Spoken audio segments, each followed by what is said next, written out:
The story of money is the story of society. On one side of things, entrepreneurs are trying to create value for society. What happens to the money?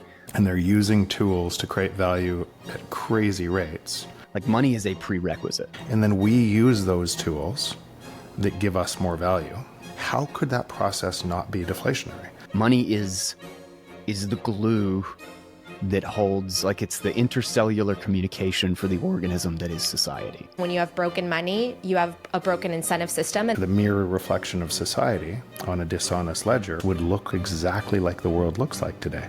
And without it, it literally breaks down. The organism just turns into a big pile of cellular mush. When you go and you see places where people have had their livelihoods and their life savings destroyed by fiat central bankers, by the currency devaluation. And you can see this. You can see this in Argentina. You can see this in Turkey. It becomes disparate and it falls apart and everything degrades. What's saddest is they've just siphoned away so much wealth from the working class. And because it's been just, a little bit a year every single year. Just 2%. People are so sure of their existing piece of paper that they don't see it. Inflation is stealing my life. It's like we don't notice it, and yet all of a sudden here we are a couple decades later, and there are kids who don't want to start families and don't have hope in the future because they literally have had their future stolen from them. They were just totally robbed, and before they were even born, they were robbed. The fiat currencies that these central bankers have brilliantly engineered with their perfect 2% arbitrary inflation per year, which is just the right amount so you don't realize they're stealing from you. It used to take me 24 weeks to save up for a house. Now it takes me 147 weeks.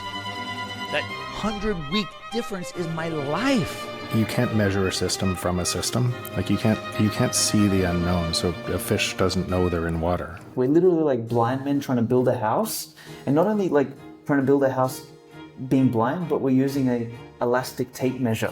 And we're wondering why everything is like all wonky and fucking nothing's holding together. It is impossible to win long-term in that system unless you're very close to the top of the system and you're on the inside of the political edge.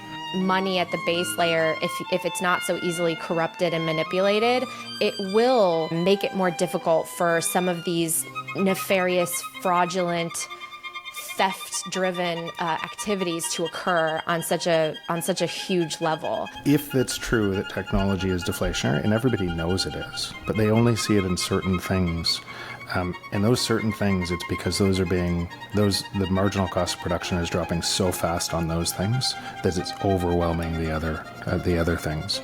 But technology is across everything. If you have a strong money, you have an organism. You have a society. Because it would only be inflationary over a long term is if we chose things that gave us less value.